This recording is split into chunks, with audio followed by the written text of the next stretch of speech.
First of all, thank you for being here with us today. I admire you so much. I follow your YouTube channel, and I am so honored to have this interview with you today. So let's start. Who are you? Okay, so my name is ROMEE DUSSENBROEK, which is a very Dutch name because I'm from the Netherlands. Turning 25 this year. Just graduated college, and I'm trying to look for a job, but I'm a YouTuber, so I don't really have to look for a job yet, because that's my occupation right now. And yeah, I live all by myself in Utrecht, which is really nice. I've never been there. I really would like to go there. You really have to. Utrecht is so nice. I've been to Amsterdam, but never, yeah, and I really liked it. So what is your biggest dream? Okay, so I would really love to make my own movie, not about me, but just any movie, and be like a director of that, because ever since I was little, I would just make little scripts and, you know, little performances, and I used to write a lot. So I would love to make one of those written things that I have into a movie. Amazing. Amazing. Yeah. Good luck with that. I also love to write, and I have done my short movie 2 years ago. I've written it, and people produced it, and to be on the set, to see it, it's been like a dream come true. And now he's doing festivals, going to schools. Yeah, I'm gonna send you more info about it if you would like. Yeah, let's do that. I'm here. Okay, thank you. Of course, I love writing and I love movies. So good. You have visited 31 countries. And this is amazing. Where would you like to go next? So I actually have this semi-planned already. I got a phone call from a friend like a week ago, and she's like, weird question, would you maybe like to travel with me for 3-4 months?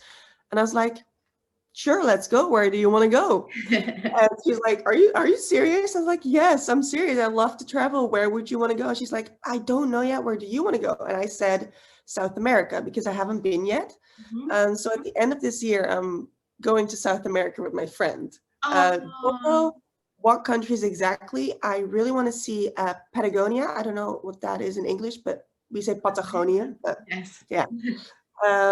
And Cuba would be really nice, but we'll see. But South America it is, yeah. Oh, wow. You're going to vlog about it, right? Yes, of course. Perfect. I really can't wait to be there with you with your vlogs.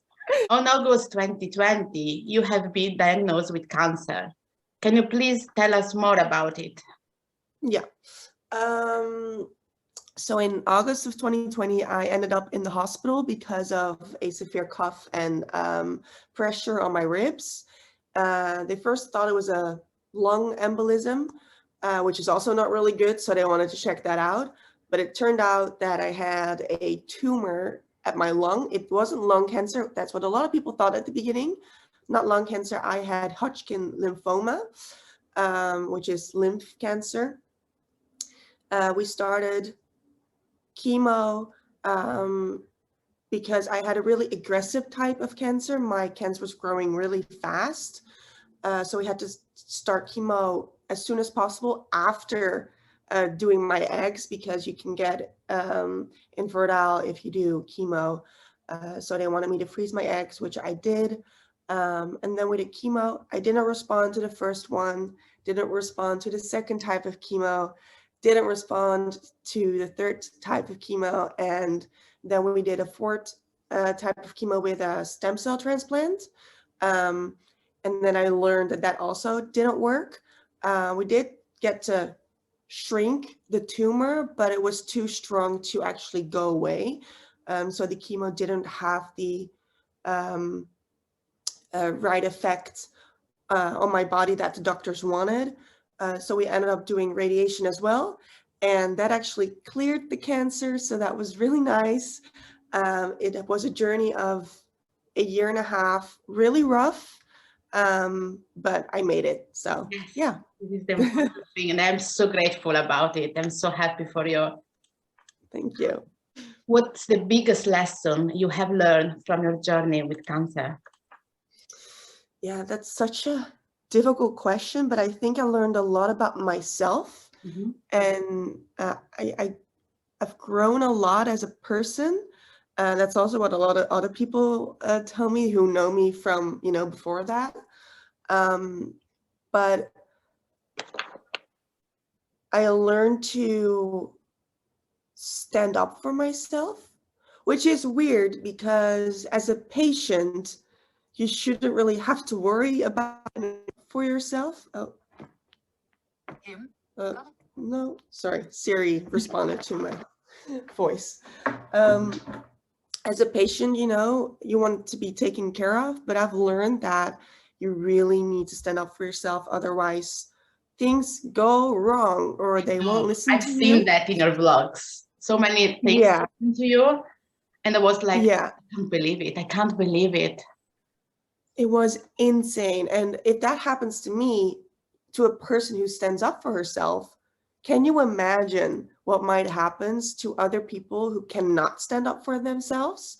So I kind of learned that not only in the hospital environment, but also to my friends and family. I learned, who are actually there for me and who I want to have in my life that gain me energy and that I can give energy to. So I learned a lot about self-appreciation and appreciation of people around me, I think. Yeah. That's really important. That's really important. Mm-hmm. What can we all do to help people with cancer? That's also a really difficult question because, of course, that depends on the person. But in my case, I really wanted people to see how I was feeling. Like if I'm crying, go cry, If I don't want to cry in that moment, don't make me want to cry about it because I just don't. So try to listen to the patient, like what they really want today. And you can just ask, you can ask like, okay, I have 3 options for you. The first option is, do you want to talk about it? The second option is, do you just want a distraction? And the third option is, do you just want to be alone? Just try to give the patient or the person that you're caring for some options to know that they have an option and that you will listen to them, because it's just so important to listen. Yes. Yeah, I just had a lot of people that really tried because I know that people want to help, but they don't know how. But that's just a simple conversation. And I had a lot of people that were already too afraid to start the conversation because they didn't want to bother me, but it's not a bother at all. It's so kind that they want to help. So it's not a bother, but we do have to, talk about it. So ask first and then you can help. Yeah. And in the bigger prospect, donate to charities that, want to make a difference in the world and become a stem cell transplant. How do you say stem cell donor? Because we really need those in the world because it's really hard to find a stem cell donor. Yes, I am. I love the fact that you have always used YouTube to tell your story. I started to follow you when you have been diagnosed with cancer, and I've been part of your journey, and I always felt close to you, hoping that things will get better. And now you are cancer-free. I love that in your vlogs we can see the real you, your fears, your hopes, your family, your friends. You move into different houses, having a dog. Why is it important for you to communicate with people?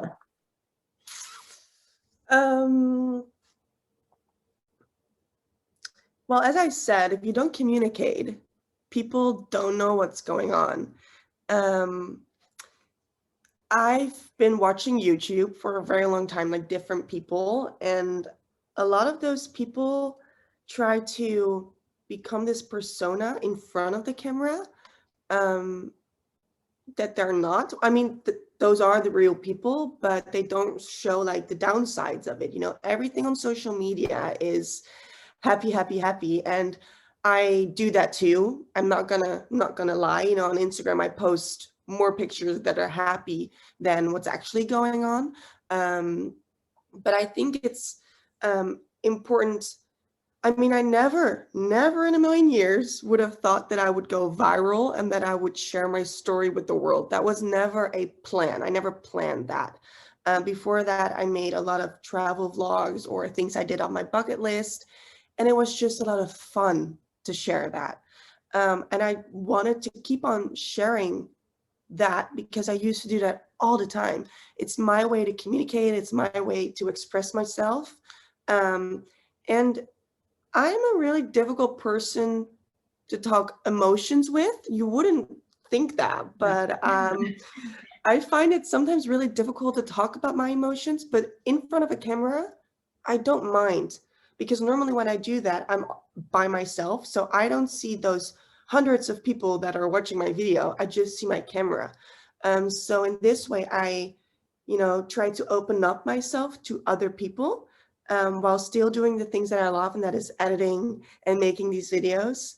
So that's why I find it important to communicate my story, because I did that when I was not going viral, and I want to continue that because it's, it's still something fun to me, and something to express my emotions in. So yeah. And it's really, really important what to do. Thank you for doing it and continue to do it, because you're such an inspiration. I work a lot with students, and I always try to encourage them to help one another, but also to be who they really are, to celebrate their individuality, their authenticity. And what you do is really amazing because you are the real you. In your vlogs, we can really start to know you a little bit. And that's amazing because I think everyone should celebrate themselves and accept one another for who we really are. So I really admire what you do. Thank you.